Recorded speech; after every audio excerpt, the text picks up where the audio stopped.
Tonight, let your mind wander these winding avenues and secret gardens where, long ago, a story began. The story of a man whose name would forever change the world's understanding of itself. Hear the quiet whisper of wind along the walls of the Acropolis, the gentle splash of fountains at dawn, the rustle of plane leaves overhead. In this soft hush of the Athenian night, questions about the meaning of life first awakened. Imagine, as dusk settles, the city is filled with muted voices and gentle laughter, with the comforting smell of bread and grapes. In the heart of it all, an old man in a humble cloak, leaning on his staff, walks quietly. This is Socrates, a philosopher who found inspiration in every moment after sunset. Here, beneath the ancient night, a new journey begins, one that will change the way people see the world and themselves. Welcome to the world of Socrates and to this peaceful evening in Athens. Let yourself relax deeply, breathe softly, and enjoy this story as you slowly drift toward rest. Socrates' childhood unfolds beneath the stone awning of his father's workshop. His small hands, dusted in white, deftly sort pebbles and shards of marble, his father teaching him to see beauty in shape and patience in craft. The boy listens deeply to the clang of chisels on stone, hearing the music of Athens, woven with the rhythm of tools, the murmurs of artisans, the calls of market vendors, the muffled laughter of women next door. His mother often takes him by the hand, leading him along dusty alleys to the city market. Here, everything invites questions. The long shadows of plane trees, the glistening fish on merchant stalls, bright fabrics in street displays, spicy aromas of wine and dried figs.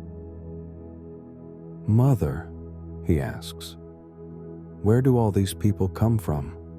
And why do we live together?" "Every world is a great house," Phaenarete smiles, "and it's important to listen for what it whispers in the quiet." Socrates grows up with his brother Patrocles. Their parents ensure a good education for their time, reading, writing, memorizing poetry and hymns, hearing tales of heroes and gods. He's athletic, daily honing his body and mind in the gymnasium. Athens feels boundless to him. The boy often escapes to the ancient walls, staring at the horizon and reflecting on eternity. Around the family hearth in the evenings, amid the scents of mint and laurel, come his earliest philosophical questions. "Father," Socrates asks once at dusk, "where does truth begin? In words or in deeds?" Sophroniscus, with a thoughtful smile, replies, "Look closely at a person, son. In their actions, that's the truest phrase of all."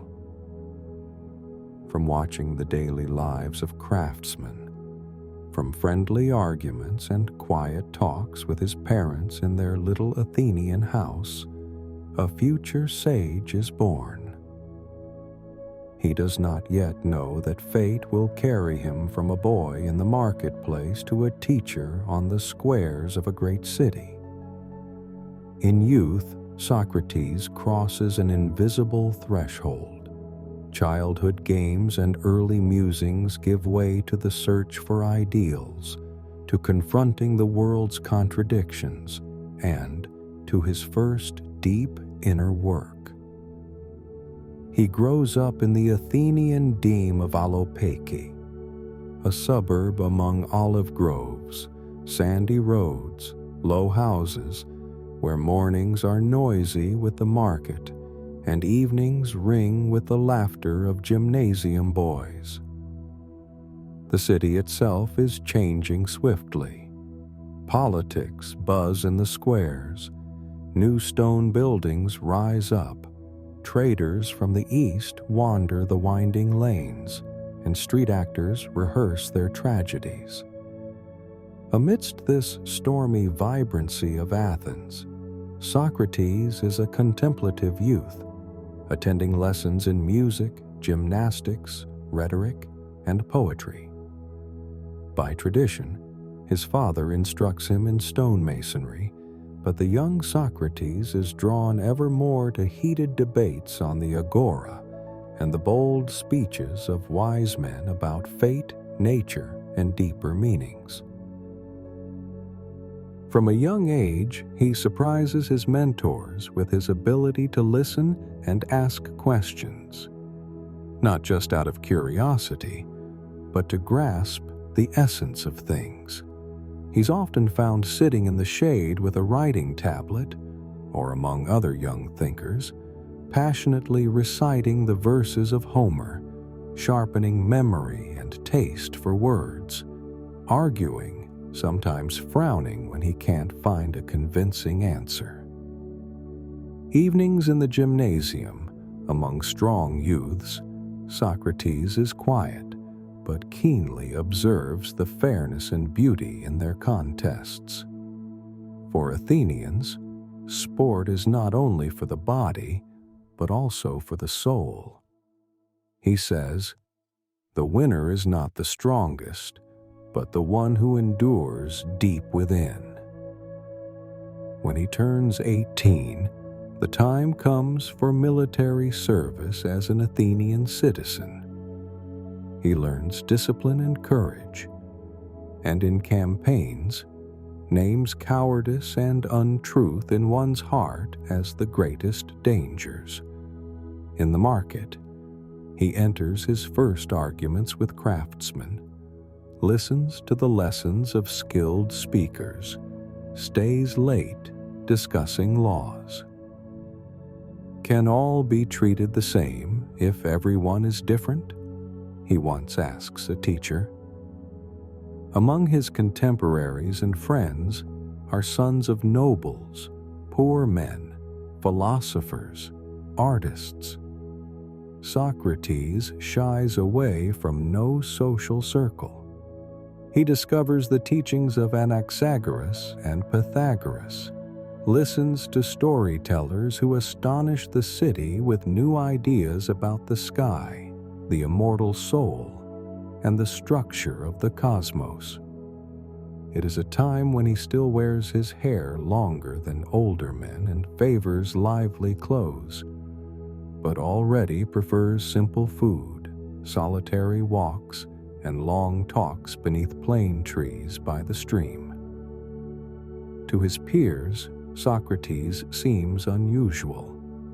He does not chase profit nor envy others' fame, but constantly seeks truth in simple things, in the movement of waves in the Ulysses, in the strict law of music, in human action.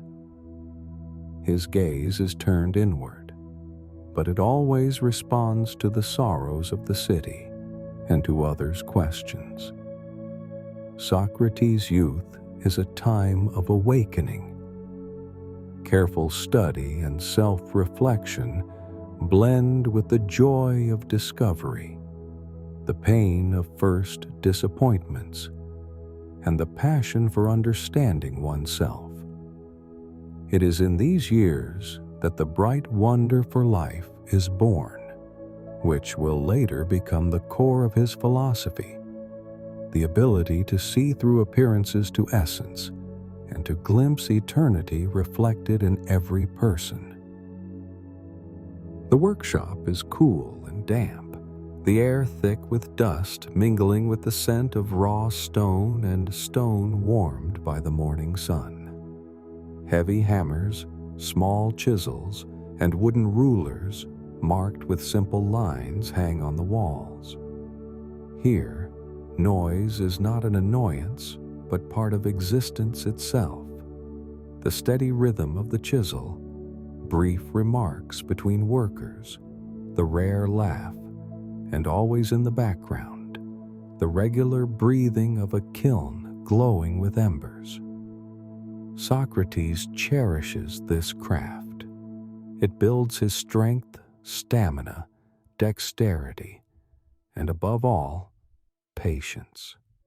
He spends long hours learning to see the heart of a stone, the hidden harmony, the possibilities, and the limits within its cracks.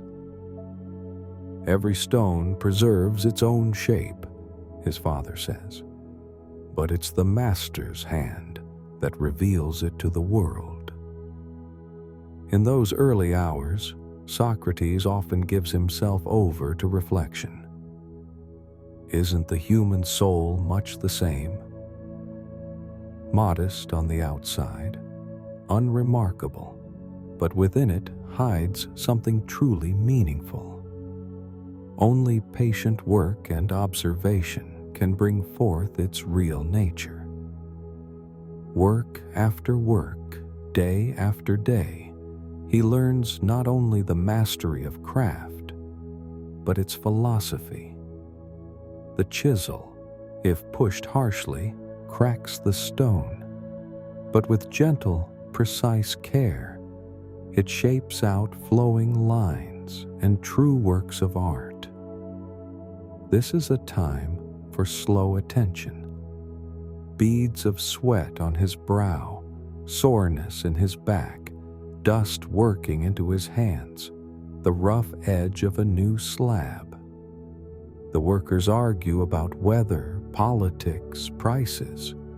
Socrates listens, in their words, searching for the truth of temperament and happiness. Sometimes he follows his father to the temple, where colossal blocks are raised into tall columns. There, Socrates pauses before a finished statue. Noticing the skillfully carved eyes and hands, he wonders aloud. Is it possible to chase perfection forever? Or could even the mistakes of the craftsman have their own wisdom? The workshop often hosts philosophical talk. The elders recall old myths by the fire. The younger men discuss new chisels. Some grumble about politicians. Others dream of success. Socrates, scarcely more than a teen, is still the attentive listener, sometimes posing a question that makes everyone pause. What matters more, shaping the finest stone or cultivating the finest deeds? Within the everyday rhythm of craft, the young philosopher begins to sense that the truest labor is the work upon oneself, not merely with marble, but with thoughts, habits, one's very character. It is here, amid the rough stones and honest conversations, that he first realizes truth is seldom granted easily and rarely lies on the surface. It must be gently worked up from within, layer after layer, as the artisan frees a new form from within the block. Some evenings, as the day wanes, Socrates lingers in the workshop longer than the rest. The last glow of sunset slides across a freshly shaped surface, and in the hush, a faint call can be heard. Not just to become a master of craft, but a master of living. It's here, with his dusty chisel and weathered bench, that his love is born for hard questions, for slow searching, and for the joy of discovery, the very things that will later guide him through the city's evening streets. It's said that in his youth, Socrates labored side by side with his father on the very construction of the Parthenon, the stone heart of Athens. Amid thousands of craftsmen placing marble blocks, he learned not just patience, but the secret language of the trade, where each gesture could create harmony or discord. Even as a boy, Socrates watched giant marble slabs being hauled to the temple along the Odos Lithogonia, the road of the stonemasons, dragged over rolling timbers, while from time to time contests broke out. Whose block fit most exactly, whose carving was the most beautiful.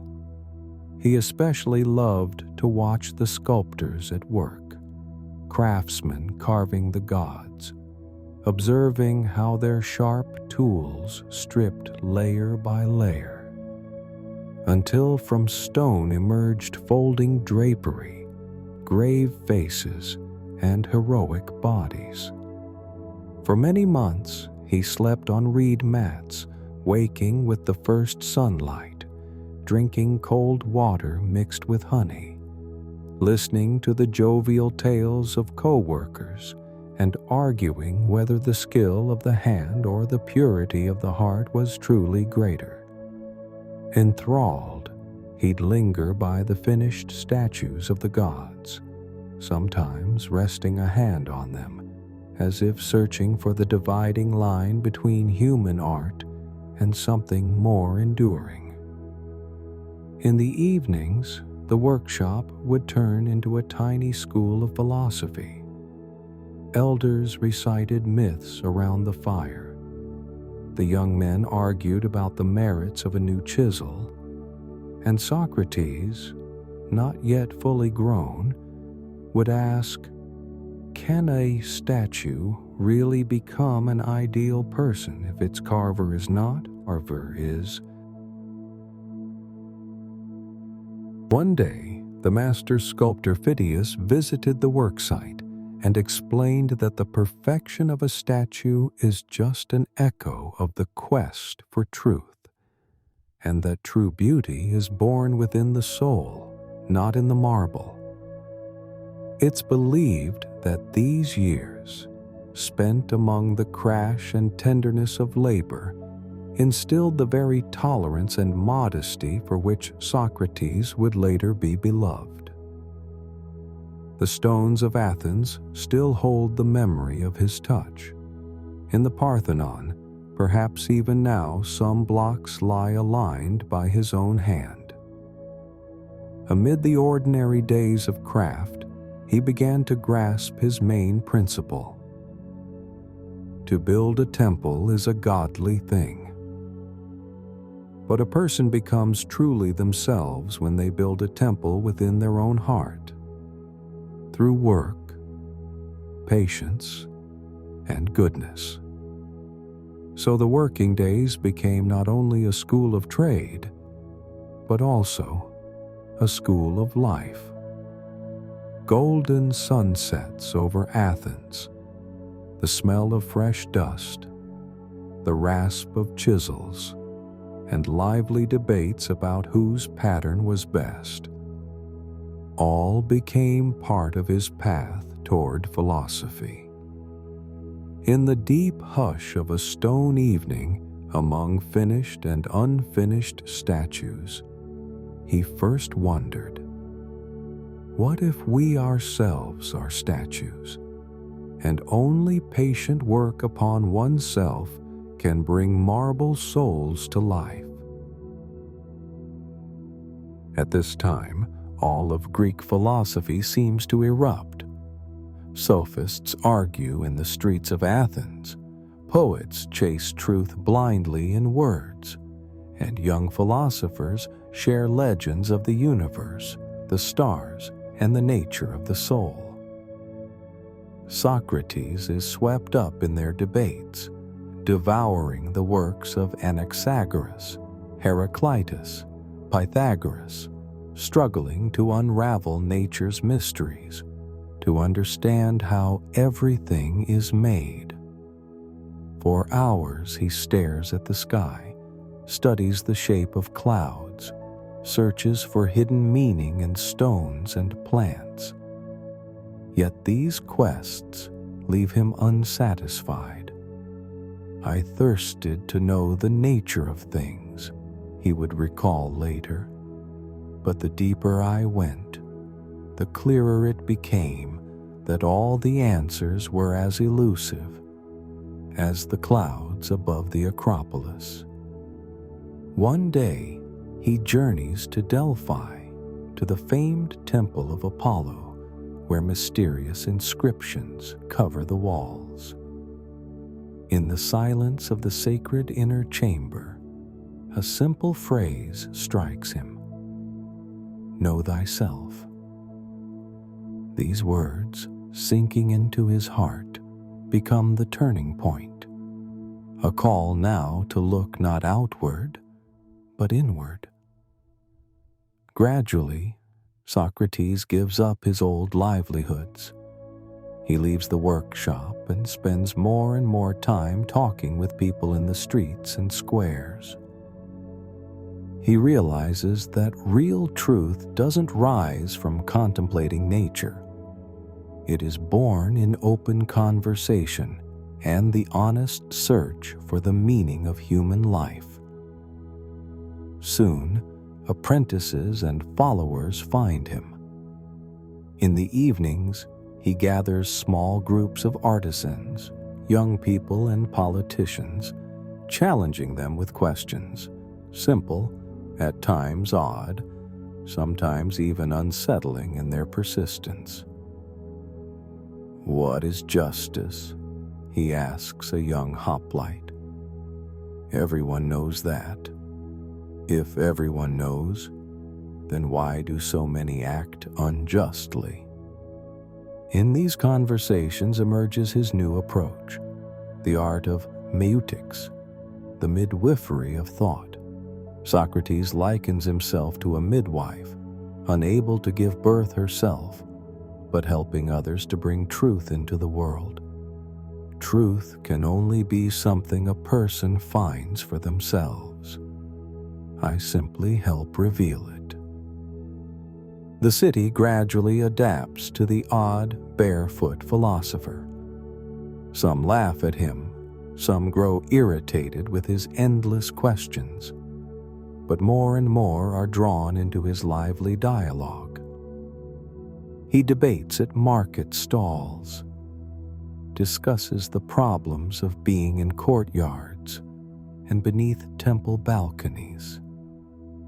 It is said, hearing the dispute of two sophists one day, Socrates wondered, "Why is so much cleverness spent on words, but so little on real deeds?" Step by step, the craftsman transforms into a philosopher. The Athenian streets become his first classroom. It is in this time that Socrates is gripped by a remarkable passion for the inner world of the human being, for seeking truth not in distant stars, but in the heart, in actions, and in honest doubts of everyone brave enough to look within themselves. The turn toward philosophy in Socrates' life is one of the most studied moments, not just of his biography, but in all of world thought. Across cultures, this moment is known as the Socratic turn. As years pass, Socrates debates ever more often with well-known orators, sophists, and rhetoricians, yet always chooses what matters: the simplicity of dialogue beneath plane trees with young people and artisans, for whom truth means something personal, to be honest with oneself, unafraid to admit uncertainty, and to keep searching despite knowing that answers are always incomplete. Hundreds of times, he repeats to his pupils, "The worst thing is not a mistake, but pretending to know, when the soul is afraid to face its true self." It is in these years that Athens becomes the school of meaning, and every city square the stage for future philosophical discoveries. Socrates leaves behind the daily routine of craft for the deep challenge of sincere questioning. Thus begins a new philosophy, the philosophy of the human heart. It was Socrates who turned philosophy away from the study of nature and the structure of the world and toward the matters of humanity, morality, happiness, the search for meaning and virtue. As Cicero phrased it, Socrates was the first to bring philosophy down from the heavens, settle it in the cities, introduce it into homes, and force it to examine life, customs, good and evil. It is said that the first impulse for this shift came from Socrates' conversations with Archelaus, a disciple of Anaxagoras. Archelaus was interested in both nature and in questions of justice, the soul, and society.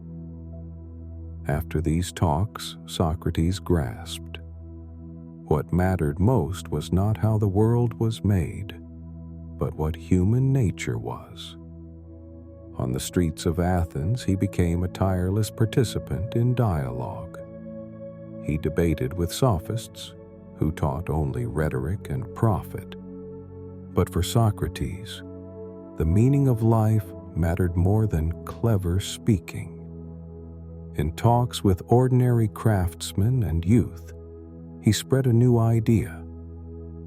Truth and goodness are universal, common to all people, but found only through personal self-examination and relentless inner questioning. Socrates never took payment for his philosophical lessons. All his conversations were free, open to anyone, from paupers to aristocrats. One goal of dialogue for Socrates was aporia, when the conversational partner finds that their old beliefs are illusions, yet does not discover a full answer. Only through the honest confession, "I don't know," begins the growth of soul and wisdom. His famous saying, "All I know is that I know nothing," is the result of long years of inquiry and of constant efforts to shake false certainty in others. Importantly, this philosophical awakening took place against a backdrop of deep political and cultural upheaval in Athens, the rise of democracy, dramatic events, political crises, and the Peloponnesian War. All this contributed to making the fate of man and society the central theme of thought. Socrates found the highest example of virtue not in the trickster gods of myth, but in the ideal of internal honesty and self-perfection. For him, the divine meant moral excellence and truth, a new, almost revolutionary idea for ancient Greece, where before, the gods were heroes of passion and conflict. As the spring city sleeps, and in the gentle echo of Socrates' footsteps, a new path of Greek thought is born, a path where the greatest temple is not of marble, but built from inquiry and an endless quest for wisdom. Athens blooms beneath the bright midday sun.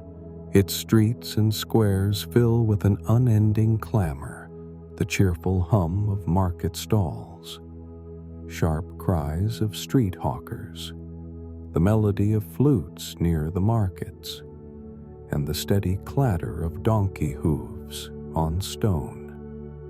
Within this living tide, step by step, moves a familiar figure, barefoot and unassuming, wrapped in a simple cloak and leaning on a worn staff. Socrates wanders. He's rarely seen in the workshop now. The city has become his home, and every wall merely a backdrop for thought. He melts easily into the rhythm of city life, slowing his pace to take in the morning chatter of shopkeepers, to watch law students argue passionately, to listen as elders debate fairness on their doorsteps. His liveliest debates unfold right here, out in the fresh air warmed by the sun, amidst the noisy crowd of the fish market, on a stone bench by the public baths, or in the cool shade of wild plane trees at the city's edge. Socrates is unafraid to strike up conversation with anyone, a humble potter, a decorated soldier, or a wealthy citizen. The topics aren't the structure of the cosmos, but the questions that matter most. What is happiness? What is true friendship? Why do conflicts arise? Who deserves to be called a good person? Most often you'd find Socrates near the market stalls, where the scents of cheese, olives, sizzling beans, and fresh bread swirl together. Here he asks simple but fundamental questions. What makes a merchant honest? Is it possible to be happy while so many around you are in need? And is virtue a gift from the gods, or something born through effort? People pause, argue, and laugh. Some grumble skeptically. Enough speeches, good Socrates. Let us get back to selling our goods. Others are captivated and walk alongside him. His circle of companions is always in motion, each day made richer by new perspectives. Socrates greets the evening by the fountain. The sound of water dims angry voices. The chill brings relief to heated minds. As the city is wrapped in purple twilight, he gathers with youths, friends, and the occasional passerby, discussing the hardships of choice, the value of friendship, the importance of our actions. His questions are simple, but reach deep.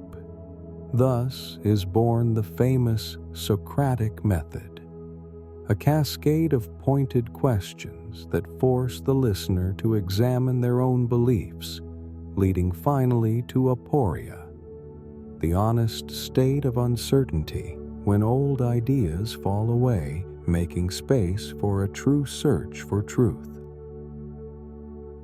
At times, his dialogues become lively scenes.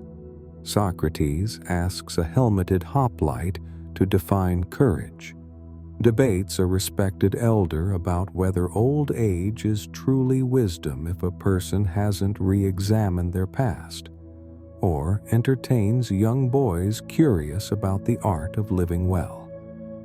No one feels belittled. Socrates is always the first to admit, "I am only searching. I do not know myself." By day, he dissolves into Athens's sun-baked streets. By evening, he rests in the deep shade of olive groves, letting the sunset paint the city in crimson. It is at these hours Socrates finds the greatest riches, the beauty of small details, the joy of searching openly. He teaches his friends to look at simple things, a seashell, a piece of bread, not as everyday trifles, but as symbols of an endless quest for good. Without belonging to any one house or trade, but instead to the whole city, Socrates becomes the wandering philosopher, a teacher of souls, seeking truth not in books, but in the living heart of Athens. He knows no attachment to a single workshop or home. His whole life is one of wandering, of street corners, of talking with strangers. Socrates goes barefoot in a simple cloak, not for lack of means, but so nothing distracts from what matters: dialogue and awareness. He stops by the potter, questions a fisherman, chats with soldiers and young men, debates with canny market dealers. He's drawn not to shops or profit, but to the truth beneath the face of everyday life. His fame as a wandering philosopher is sealed by his absolute indifference to material things. Socrates takes no money for teaching, rarely wears new clothing, often sleeps under the open sky if conversations last too long into the night. But it is this peculiar, stubborn, and sincere wise man who becomes the soul of Athens.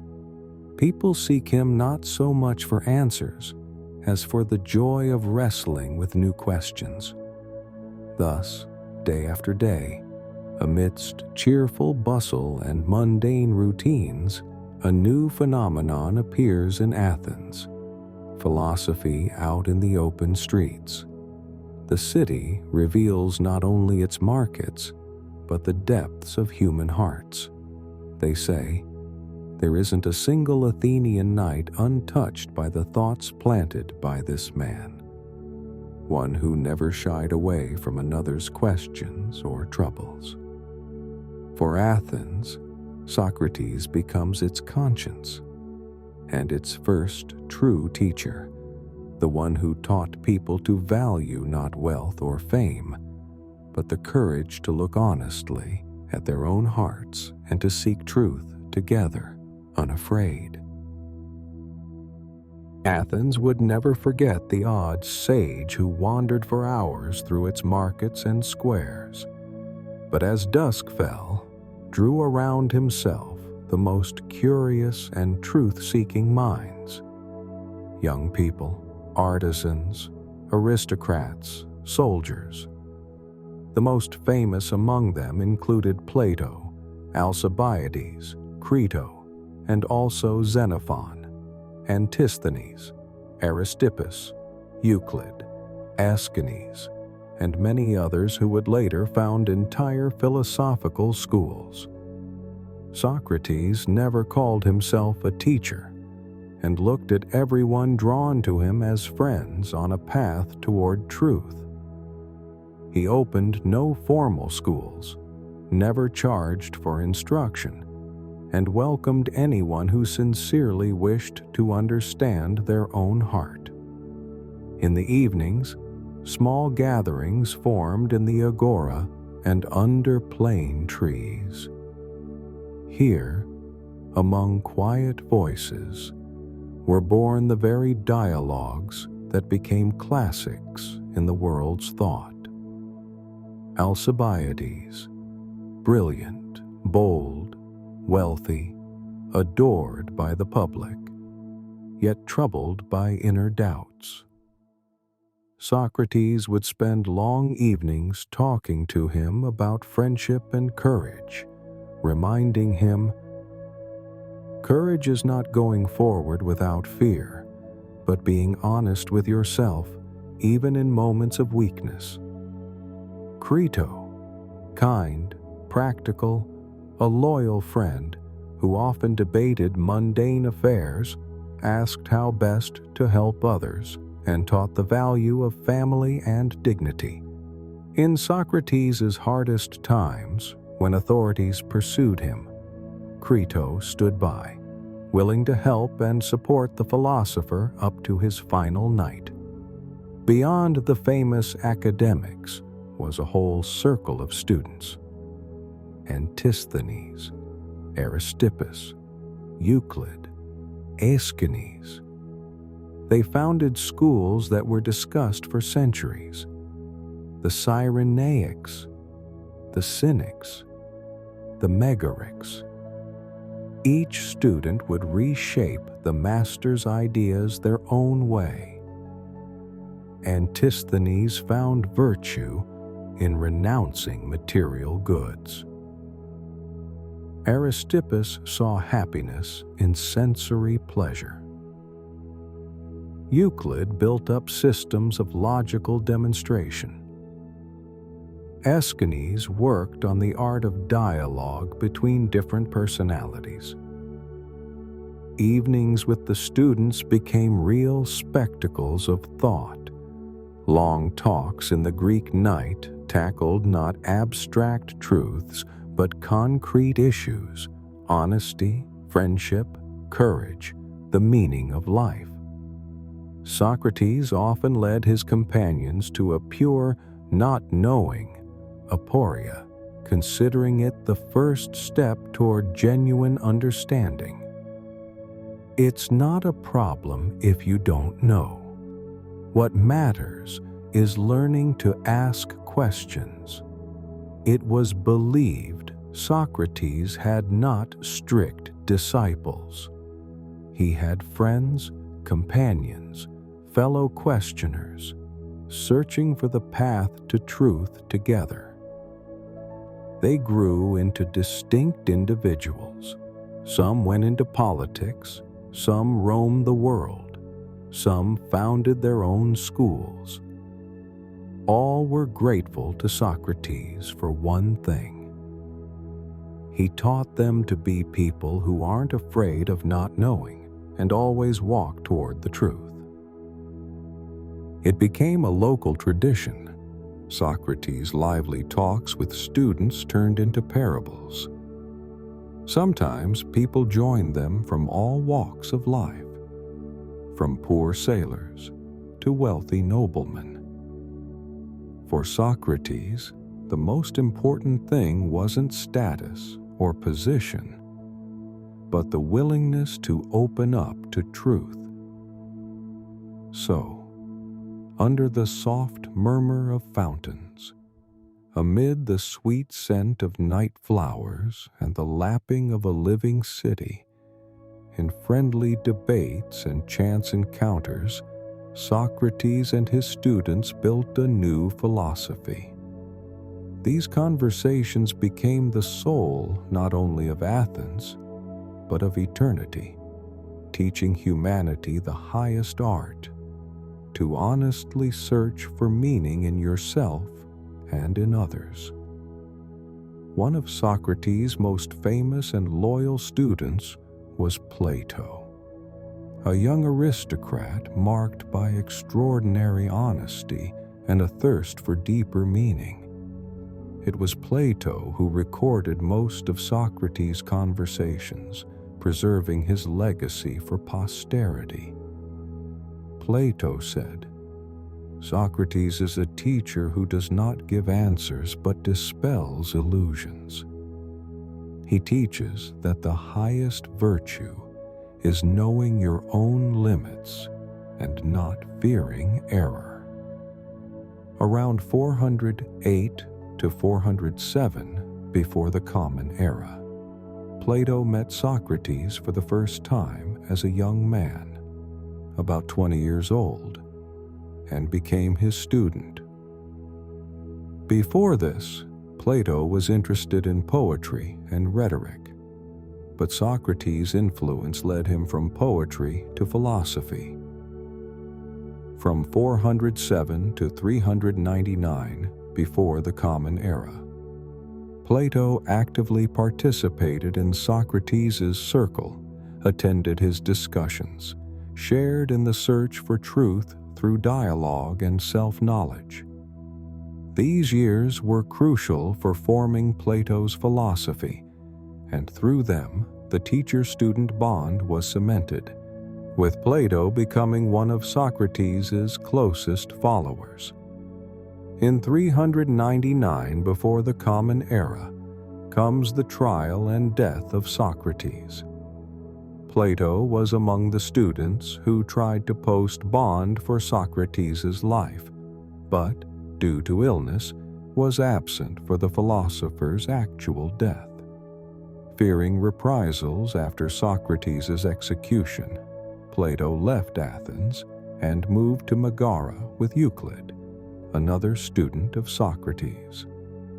From 398 to 387 before the Common Era, Plato traveled extensively: Megara, Egypt, Cyrene, southern Italy, Sicily, encountered different philosophical schools, especially the Pythagoreans. These journeys broadened his philosophical outlook, but the foundations remained deeply Socratic. In 387/386 before the Common Era, Plato returned to Athens and founded the Academy, the first European philosophical school. Most of Plato's dialogues were written as Socratic conversations with historic or invented figures, keeping Socrates as the protagonist, the ideal explorer-philosopher. Throughout his life, Plato always highlighted his apprenticeship under Socrates and built his dialogues on Socratic methods.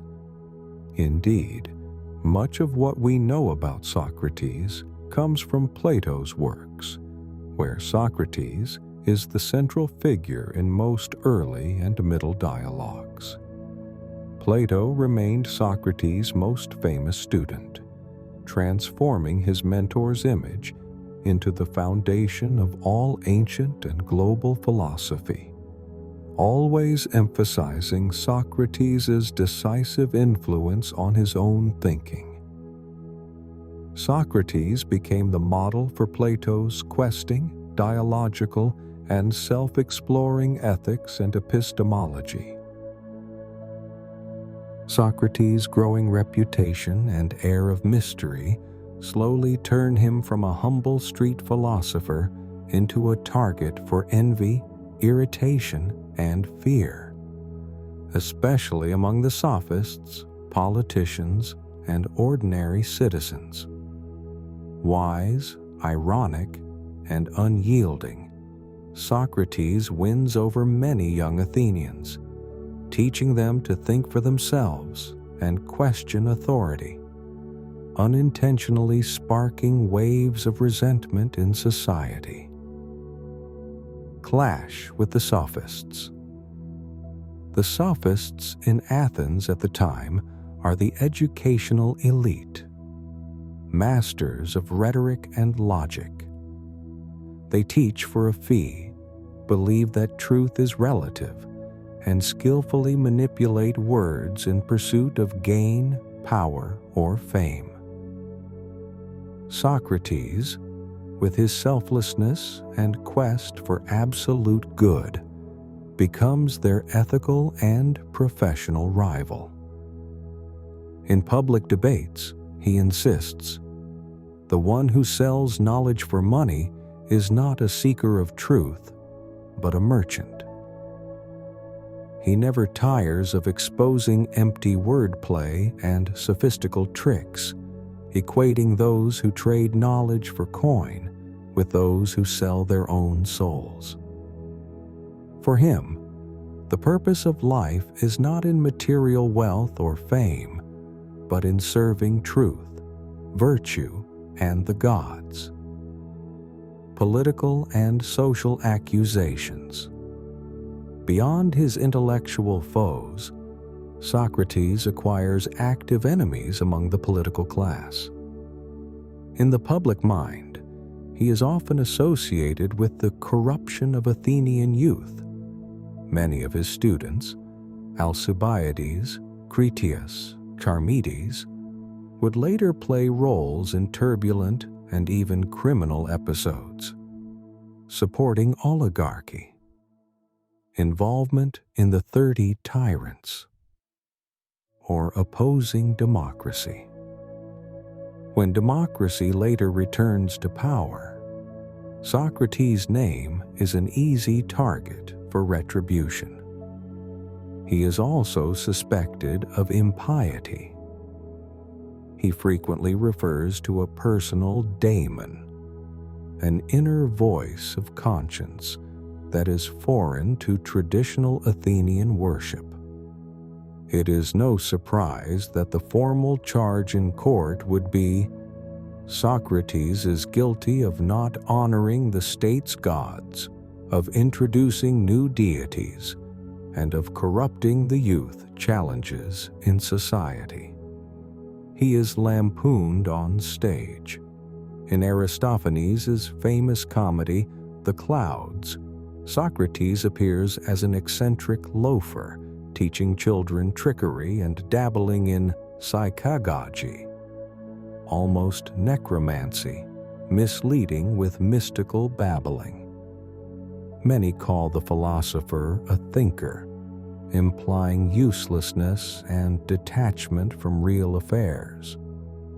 Everyday conflicts happen too. Someone in the market grumbles, making a show of roughness. Others are annoyed by his sharp questions. A politician might even threaten him with legal action. Parties form against Socrates, those who see him as a destroyer of order and old customs. Socrates' response. Socrates never answers insults with anger. To every barb and mockery, he responds with calm irony or a clever turn of phrase. To an angry citizen, he might say, "We often grow angry not at the truth, but at the one who dared to speak it aloud." He never pleads or paints himself as a victim, but keeps to his path, basing his reputation not on fame or riches, but on his inner honesty and loyalty to his own principles. And so, through a series of conflicts, ridicule, political intrigues, and social challenges, Socrates holds on to what matters most: independence of thought, affectionate self-irony, and steadfast service to truth, even amid the restless and often cruel tides of Athenian fate. Spring, 399 before the Common Era. Athens is uneasy. In one of the spacious, echoing halls of the jury court, a case begins that will forever change the fate of philosophy and leave its mark on humanity. 70-year-old Socrates is accused of impiety and corrupting the youth, of refusing to honor the city's gods, inventing new deities, and leading young men toward free thinking and doubt in the values of the polis. His accusers, Miletus, Anytus, and Lycon, are driven by personal grudges and political motives. Through Socrates, they seek a scapegoat for Athens' defeats, wars, and the painful era of the 30 Tyrants. For among his pupils are Alcibiades, Critias, and other divisive figures of the time. Strictly by Athenian law, the process is convened. A panel of 501 jurors, with the defendant required to defend himself. No professional lawyers, no family pleading for mercy. Socrates stands with courage and irony.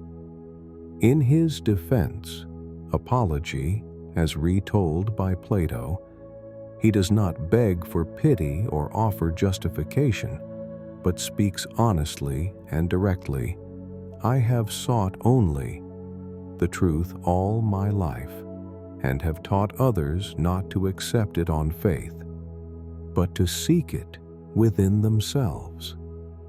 For that I am not to blame, for that I am worthy of praise. He dismisses the charge of irreligion as absurd. He follows a divine sign, the daimon, his voice of conscience. As for corrupting youth, he sees a society's pain, afraid of souls capable of freedom. He answers with dignity, I do not teach anything evil. I only urge each person to consider themselves, their actions, and their purpose. A careless word should not lead to forgetting the truth. But his refusal to flatter or pander to the crowd proves fatal. The secret verdict: 281 votes to 220. Socrates is found guilty. Ancient Greek law allows the convicted to propose their own punishment. With ironic calm, Socrates says, I deserve not death, but lifelong honor and free meals for caring for the virtue of Athens' citizens. This provokes and angers the judges. By a second vote, they sentence him to death. Socrates accepts the verdict calmly and with inner freedom, as a final test of philosophical honesty. I am not afraid to die for what is right. The soul is higher than human judgment. He spends his last night in the company of his students, speaking of the soul's immortality. At sunrise, drinking the hemlock, he becomes a symbol of courage, faith in truth, and free thought for all future eras. The trial of Socrates was not merely a legal event, but a deeply symbolic and complex moment, generating endless interpretations and legends. The trial took place in the aftermath of the Peloponnesian War, 431 to 404 before the Common Era, as Athens grappled with social and political crisis. The rule of the 30 tyrants, closely connected to several Socratic pupils, Critias, Alcibiades, left deep wounds in the city. The proceedings may have been an effort by the democracy to take revenge for past sufferings and to link Socrates to oligarchic circles. Though charges were formally religious and moral, the process was fundamentally a battle of ideas, old traditions, and emerging democracy versus the free-thinking philosopher who challenged conformity and called for an inward search for truth instead of blind ritual. The court's procedures were strict and formal, with exactly 501 jurors so as to avoid corruption. Socrates had no lawyer, and he never tried psychological tricks, unlike his accusers. His apology is not a defense in the usual sense, but a philosophical manifesto and challenge to society. After being found guilty, he proposed his own punishment, suggesting reward rather than penalty, which further angered the judges.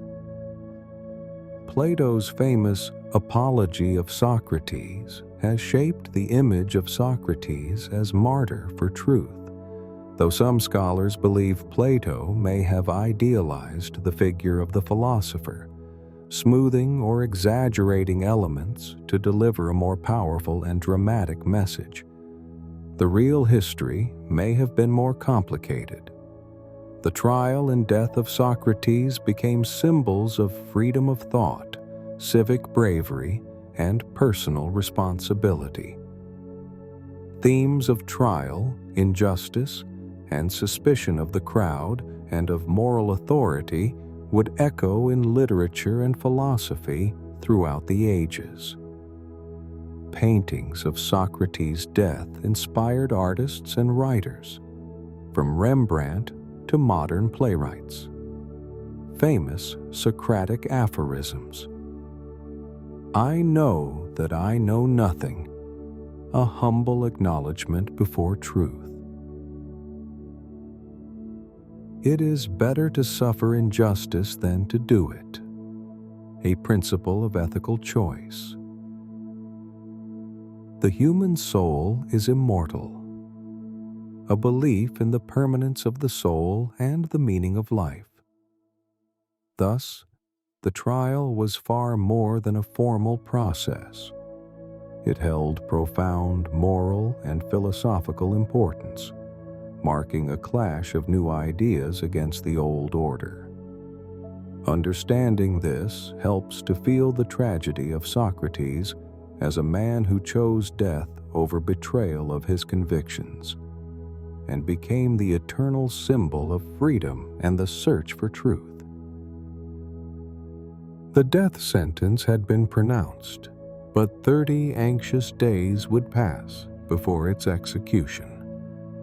By Athenian law, the city sent a sacred delegation to the island of Delos, and no executions could occur during their absence. During this month, Socrates spent his days in prison, surrounded by friends and students.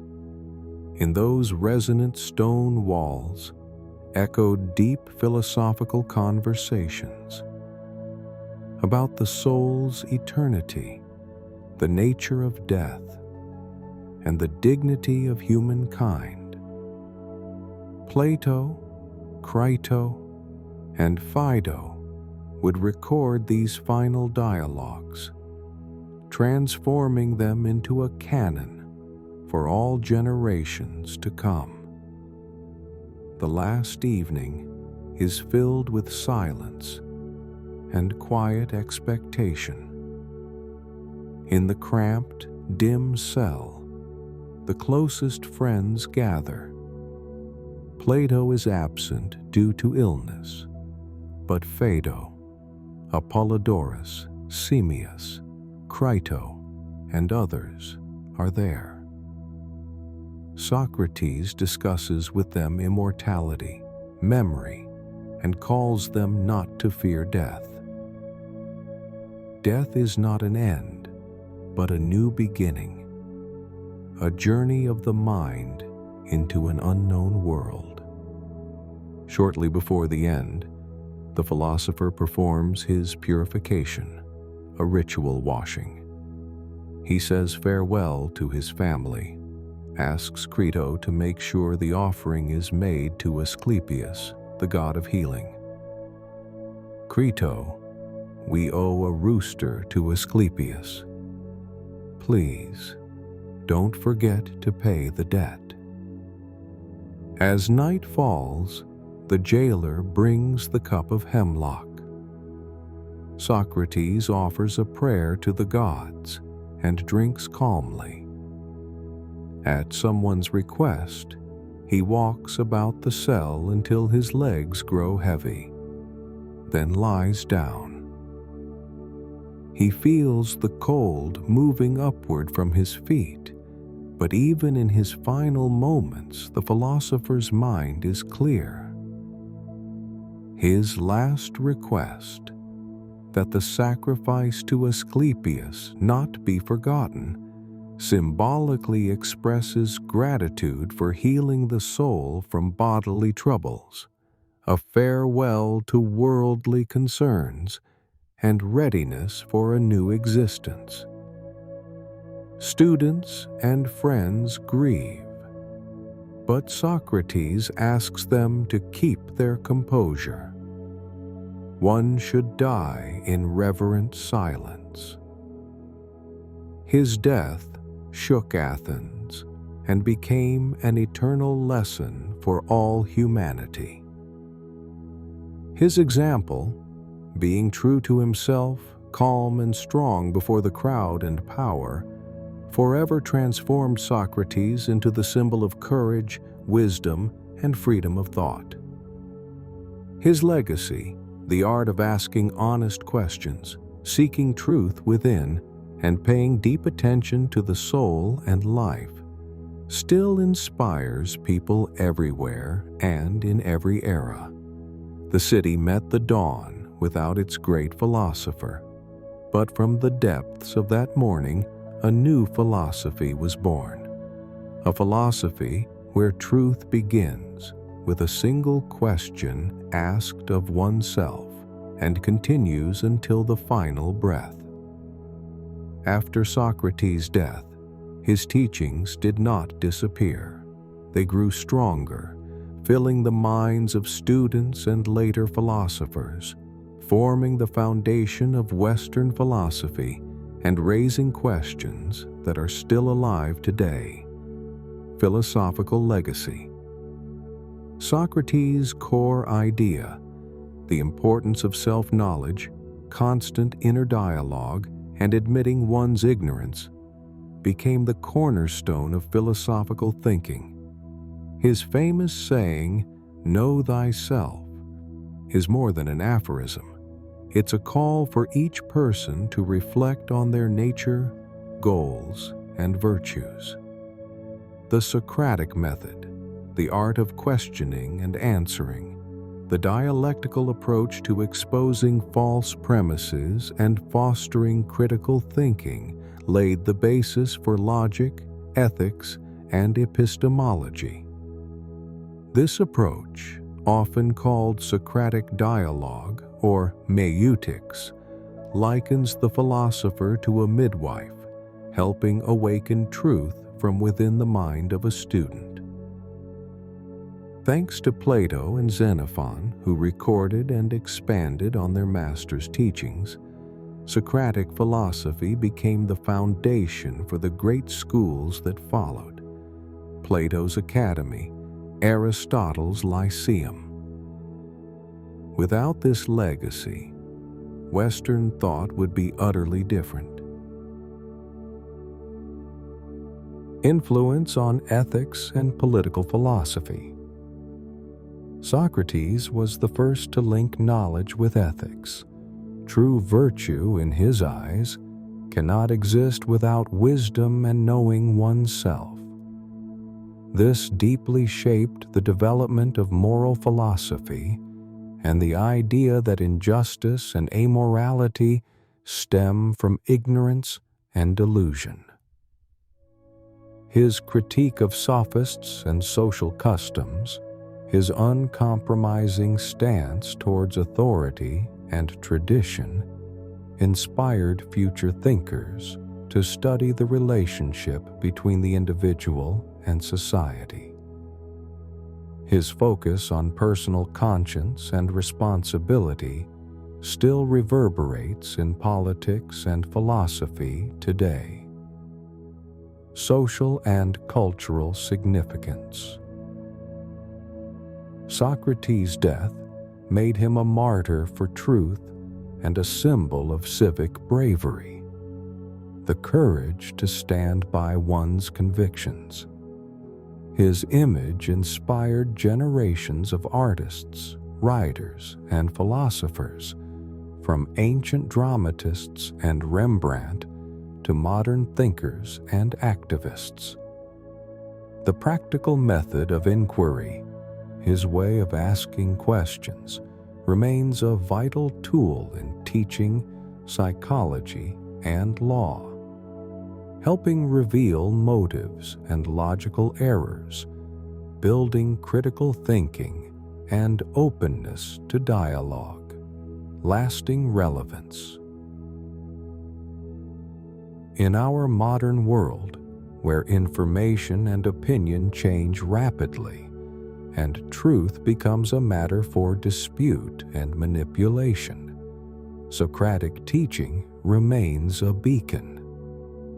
His call for acceptance of ignorance, self-honesty, and readiness for change resonates with philosophies of search and personal growth.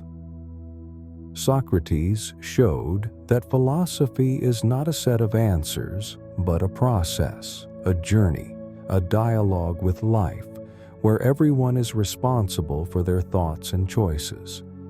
In this way, Socrates' legacy is found not only in endless dialogues and writings of his students, but in the very idea of philosophy as a quest, living with an open heart and mind, striving for wisdom and goodness, a teaching that continues to live and inspire.